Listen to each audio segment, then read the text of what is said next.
Good afternoon to all. Today we will explain Unit 4, Chapter Right, R-I-O-T, Right. Right is the aggregated form of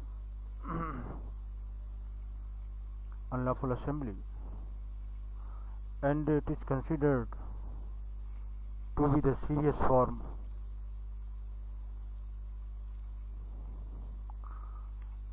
The right is an offence against public tranquility, therefore law prohibits it and made punishable. It is an offence of nature which is considered against society. This offence is aggravated form of unlawful assembly for which force is used in furtherance of object mentioned under section 141 of Indian Penal Code. It means for the offence of right, it is necessary that the force is used to achieve the common object of unlawful assembly. Section 146 of Indian Penal Code defines to right, and section 147 prescribes punishment for the right. According to this section, whenever violence is used by an unlawful assembly or by any member thereof in prosecution of common object of such assembly, every member of such assembly is guilty of offence of rioting.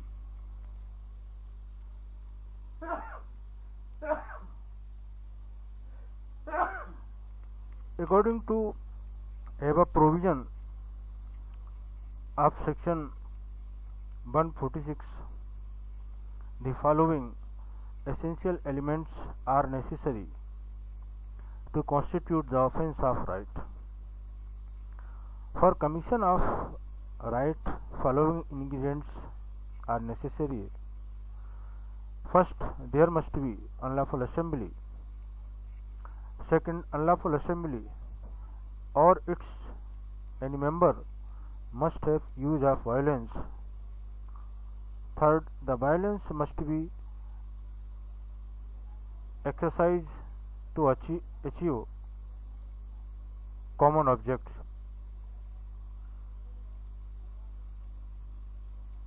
The four essential ingredients of common object of right is that the common object must be that which is provided in section 141 or any of them.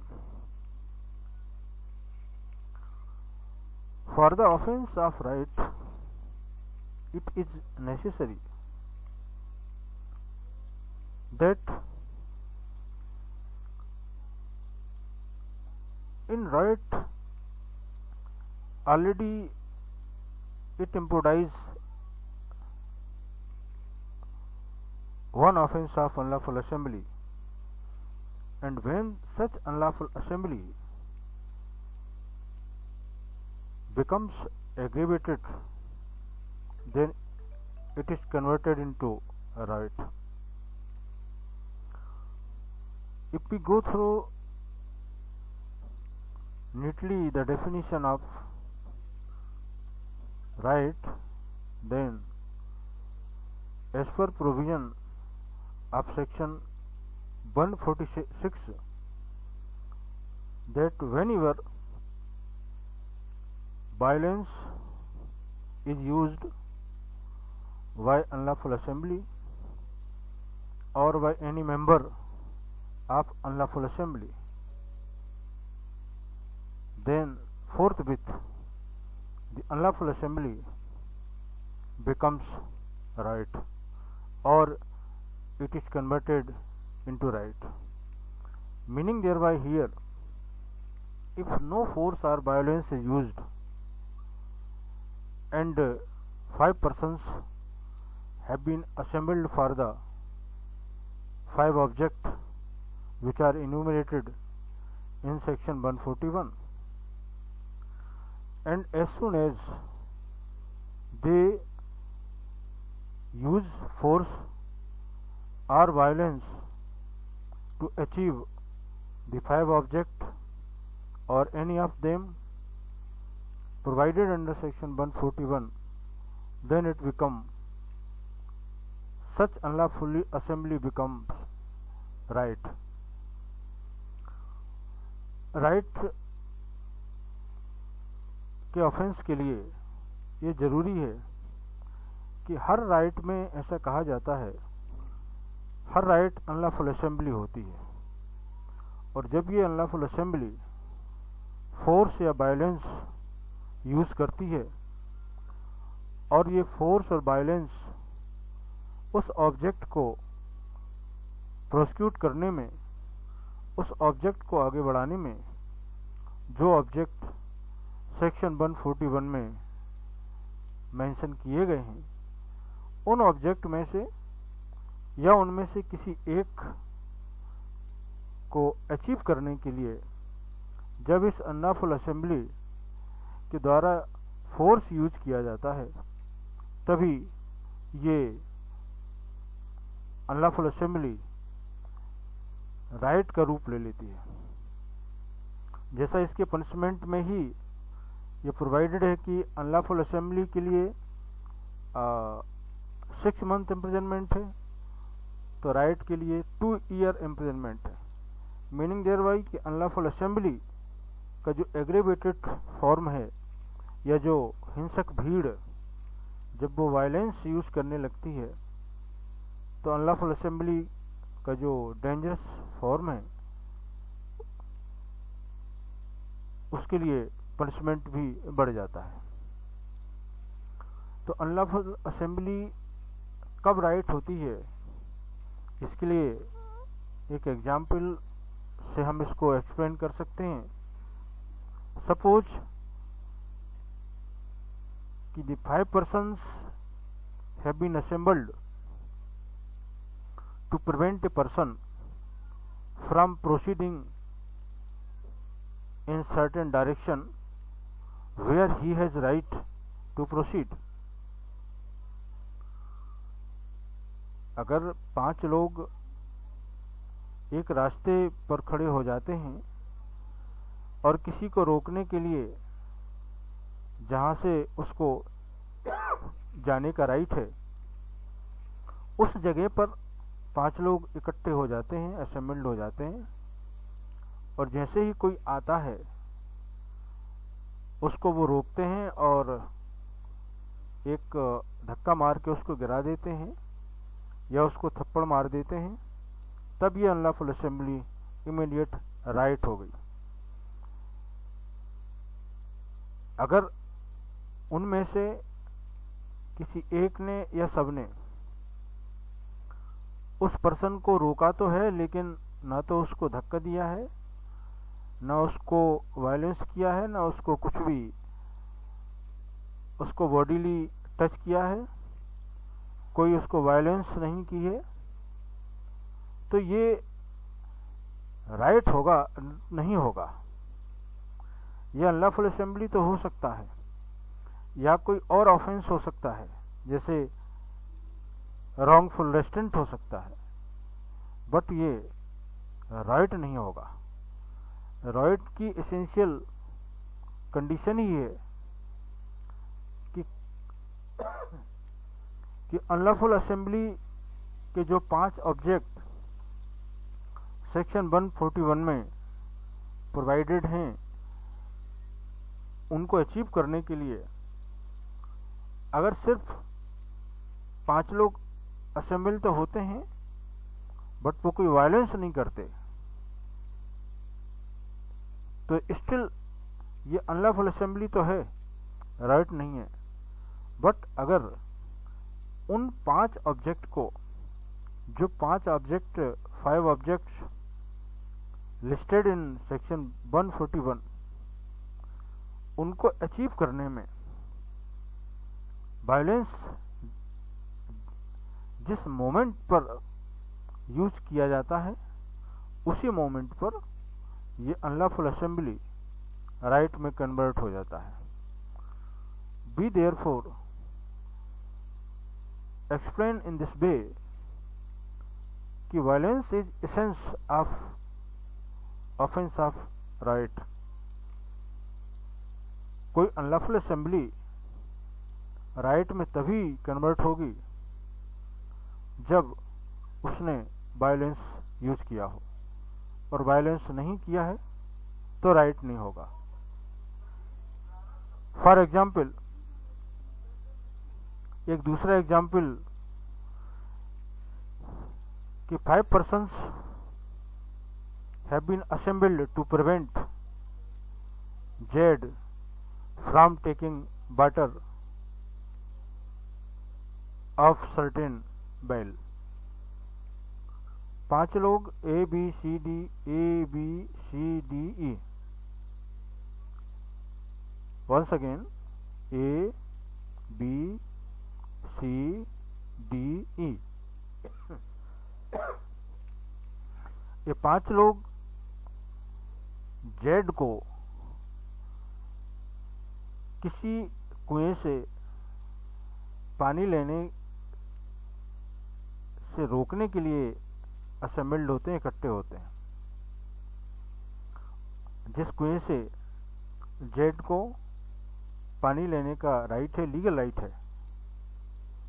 Z has legal right to take water from certain well, and A, B, C, D, E have been assembled to deprive Jade from such well to take water. अब 5 लोग assemble हो जाते हैं। जैसे ही Z आता है और Z को वो ओरल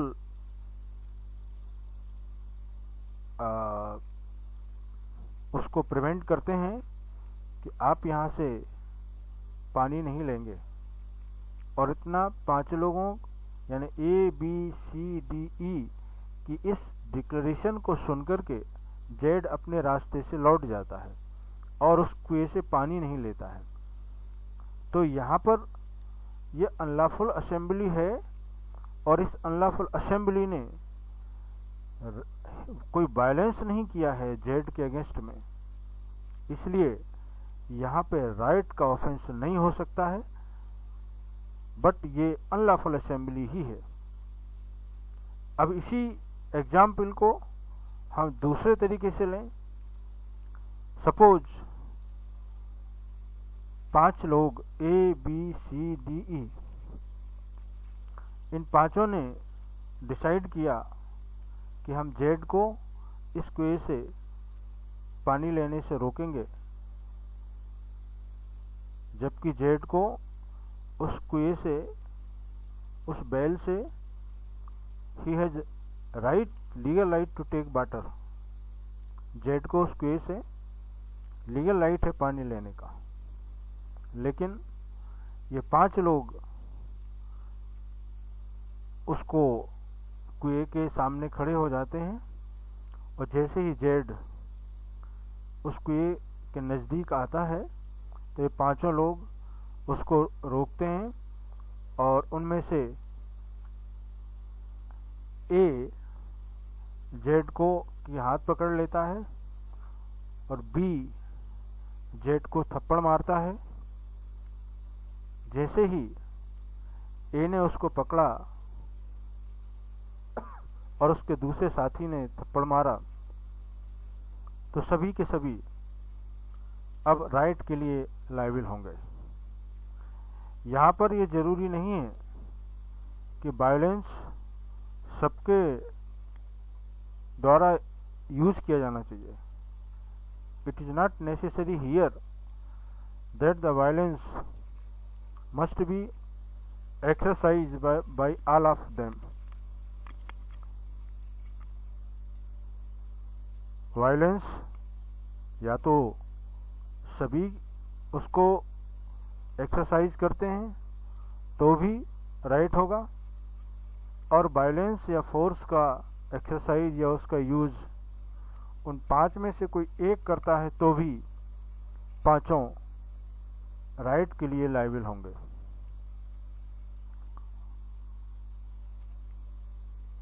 इसका मतलब सीधा ये हुआ कि राइट के ऑफेंस के लिए 5 लोग जरूरी हैं, जो कि अनलॉफुल असेंबली कहलाती है।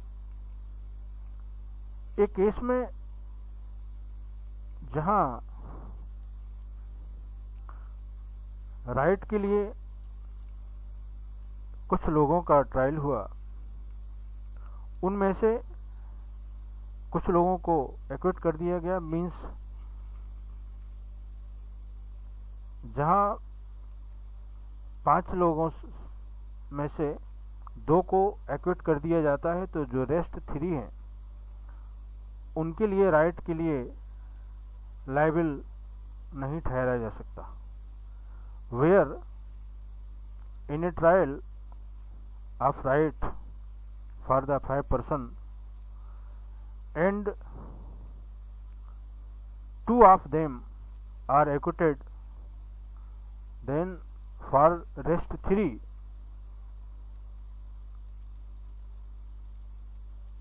person cannot be held liable for the right. Because of this, for the offense of right, jointly 5 persons should be held liable, and if some of them from 5 are discharged, then rest cannot be held liable for right. Because of this, for the offense of right, at least 5 persons are necessary, and they should be the member of unlawful assembly.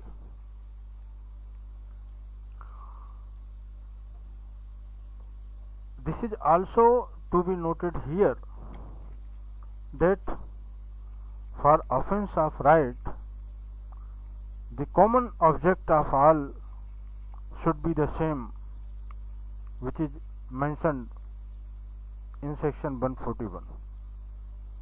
Her right के offence में unlawful assembly होती है, इसलिए ये जरूरी है कि unlawful assembly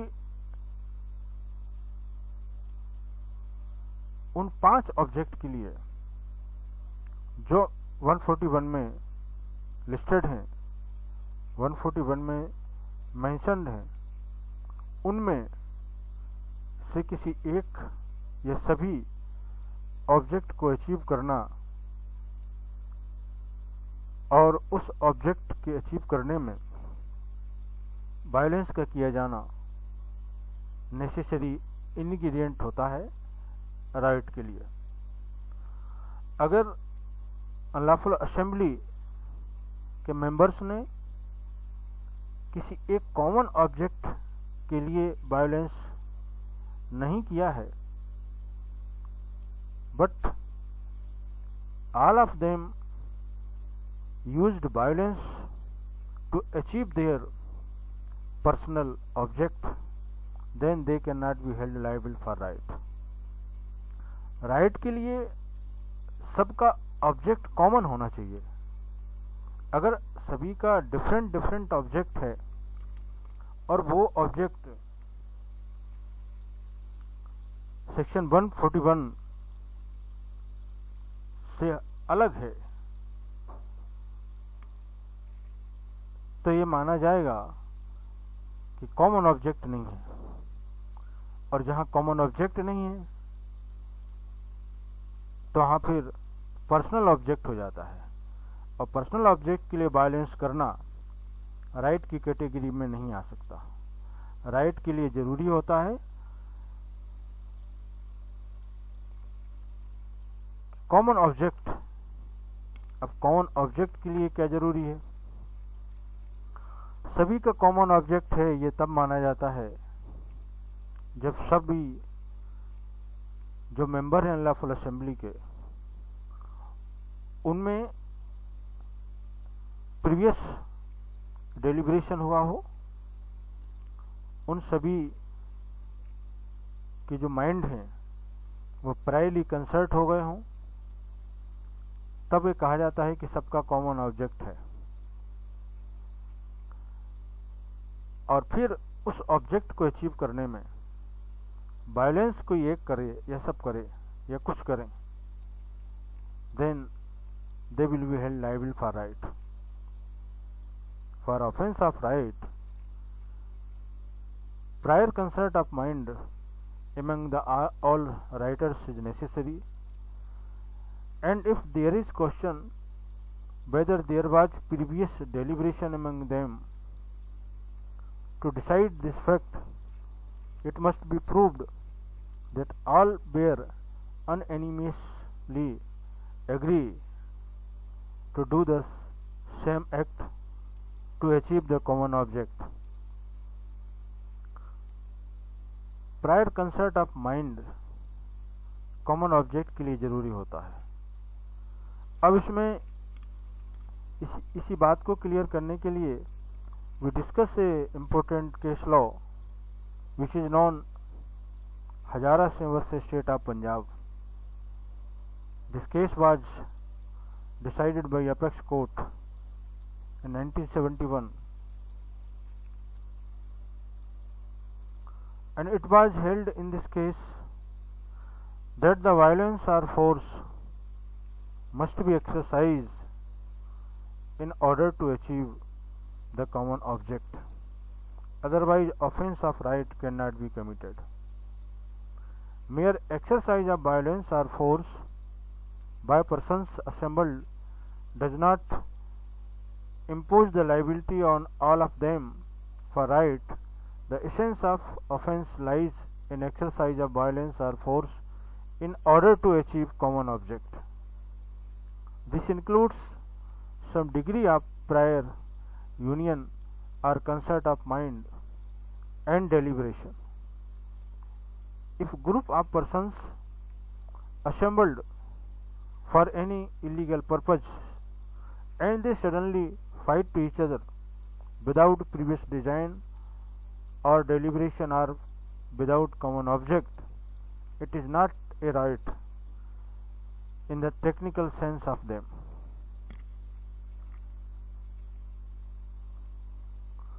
Similarly, it is not a right when members of an audience in a public theatre applaud or make a sound in a performance, but if a number of men come prepared to disturb the performance by causing a disturbance, this would be writing, though they may not resort to personal violence or cause any injury to house. Punishment for right. Section 147 of Indian Penal Code prescribes punishment for right, and according to section 147, the maximum 2-year punishment and also fine or both is prescribed for the rioters. But how much punishment out of 2 years or fine is to be imposed is the discretion of court. Although in section 147 the no quantity or quantum of fine has been provided in section, only section 147 uses the word whoever is guilty of right shall be punished with imprisonment of either description for a term which may extend to 2 years, or with fine, or with both. It means it is for the discretion of court that how much punishment is to be imposed. Regarding imposition of punishment on writer with fine or with both is the matter of discretion of court. Similarly, as to minimum or maximum punishment, it depends on circumstances of each case. Thank you very much.